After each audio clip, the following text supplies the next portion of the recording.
مرحبا في سلسلتكم للتعريف بالتخصصات الجامعية. الحلقة 2 مع الطالب وسيم. في هذه الحلقة قدمنا معلومات قيمة حول المدرسة العليا متعددة التقنيات بقسم طينة. نبدأ بفقرة الأسئلة. شحال كان معدل القبول السنة الماضية 2024؟ D'accord, je vais commencer à te parler un tout petit peu de cette école. Pour cette école, la moyenne d'admission l'an dernier en 2024 était de 16,01. L'histoire, t'as Mouad El Mouzoun, aucune idée car honnêtement, je suis de la promo 2020. C'est en 2021 qu'on a commencé avec cela, donc je n'ai aucune idée. شحال مدة الدراسة في المدرسة ونظام التدريس؟ Si on parle de la durée des études, généralement c'est 5 ans. Donc pour le système de l'école, vous avez 2 ans de prépa. Par après, vous allez être classé. Les 60% premiers vont rester dans l'école. Les 40% vont aller faire des concours soit au niveau de leur école ou d'autres sur le niveau national. Il y a 12 écoles d'ingénieurs normalement. Les étudiants qui sont bien classés vont être classés pour avoir les spécialités de leur école. Et ils ont aussi droit de passer des concours au niveau d'autres écoles. Si par exemple, il n'y a pas la spécialité qu'ils veulent au niveau de l'école polytechnique de Constantine. Et il y en a beaucoup des cas de cela. Par exemple, ils cherchent une spécialité en informatique, ils se déplacent à Polytech Alger. Ils cherchent une spécialité en microélectronique, ils vont se déplacer à l'école de Betna. Ils cherchent une spécialité d'hydraulique, ils vont à l'école nationale supérieure d'hydraulique. Il y a des gens qui veulent faire génie civil, ils vont à l'ENSTP d'Alger.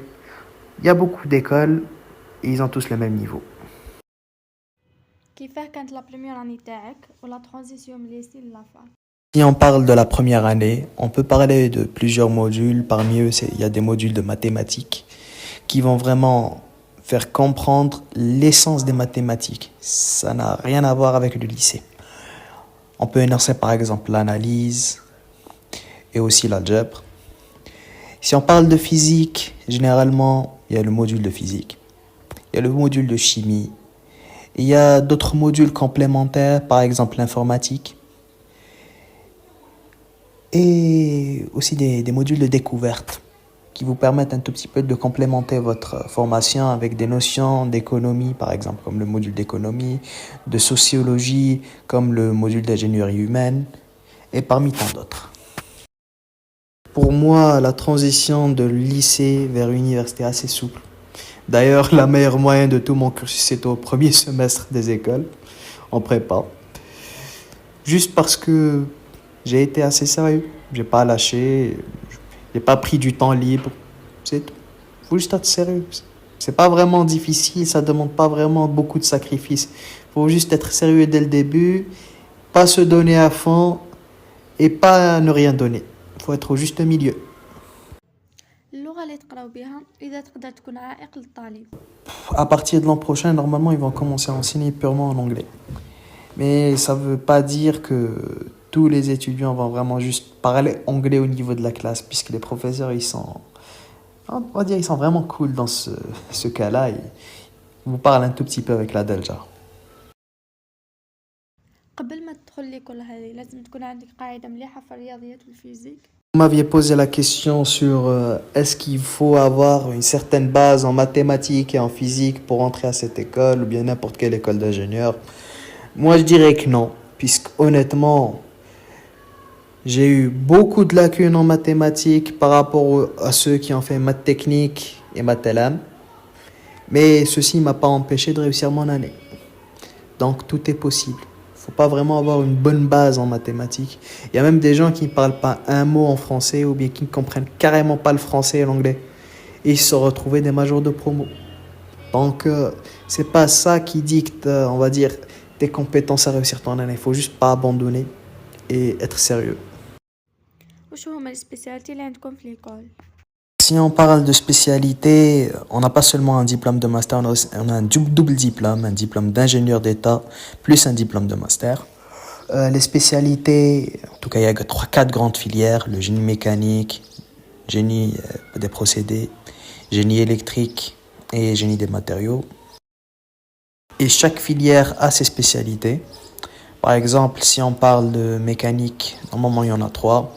Il y a la spécialité automobile, la spécialité énergétique et la spécialité construction. Si on parle de génie des procédés, normalement, si je suis pas fou, il y a la spécialité génie de l'environnement et génie pharmaceutique.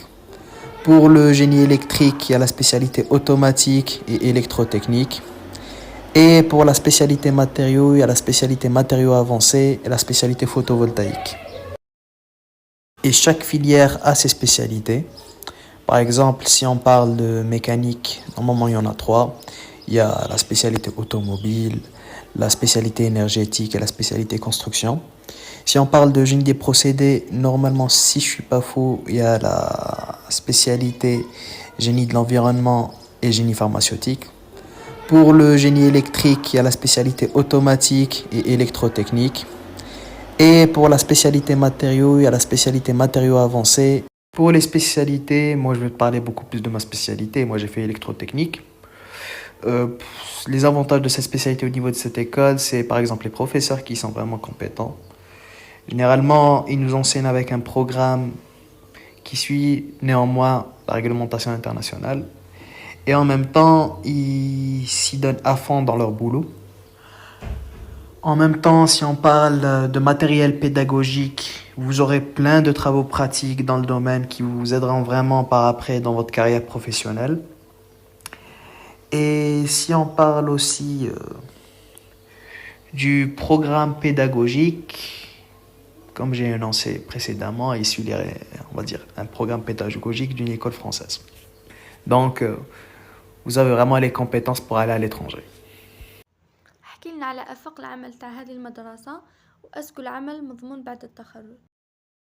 Quand on parle des possibilités de cette école, généralement tu sors avec un diplôme d'ingénieur. Là, tu as 4 routes possibles.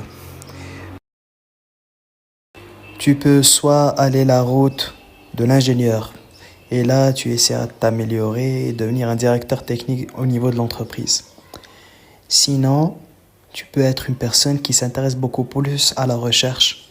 Tu feras ingénieur de recherche, R&D, et à la fin de ton parcours, tu deviendras un directeur de labo de recherche.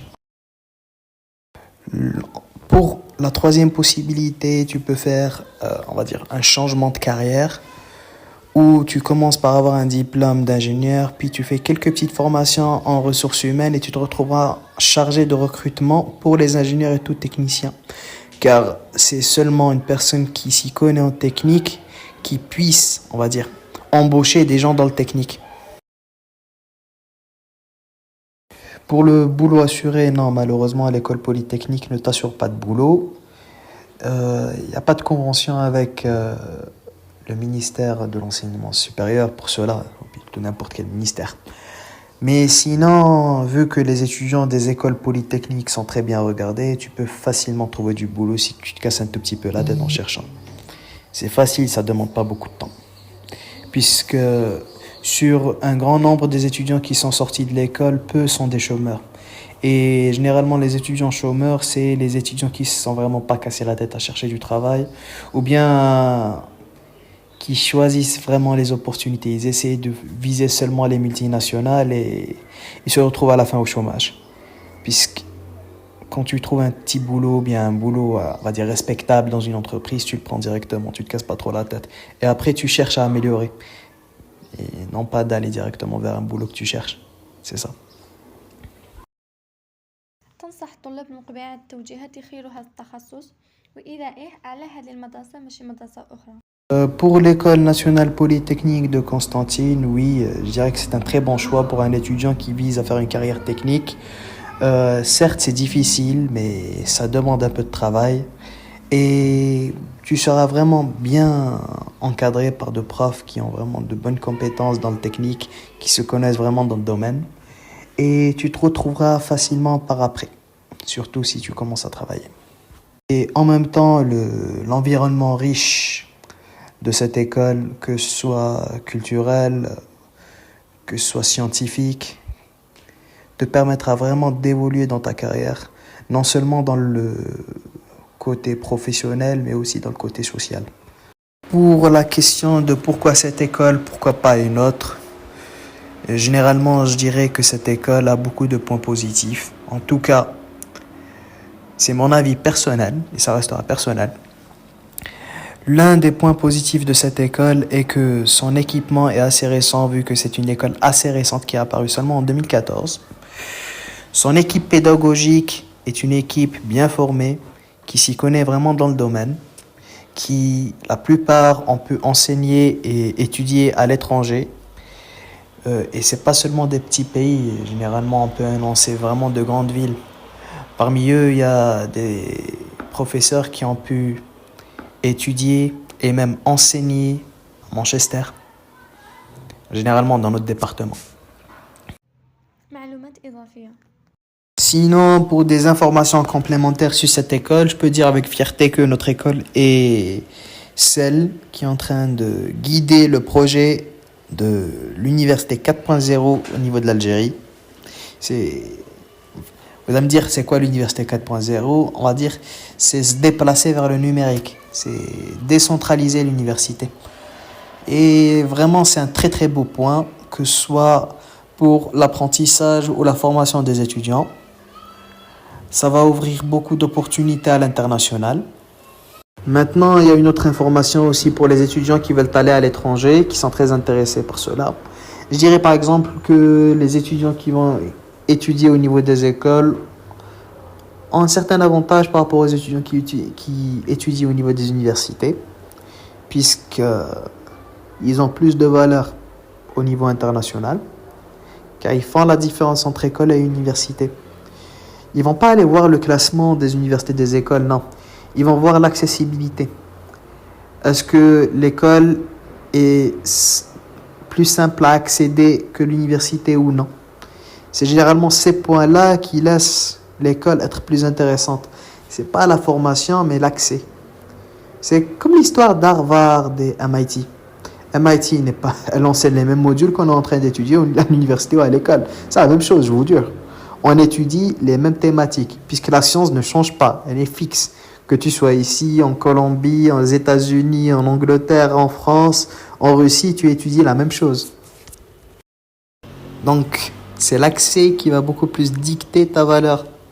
Plus l'accès est restreint, plus l'accès est difficile, plus tu as de la valeur au niveau des employeurs ou à l'international. C'est ce qu'ils cherchent généralement. C'est tout. Sinon, bonne journée.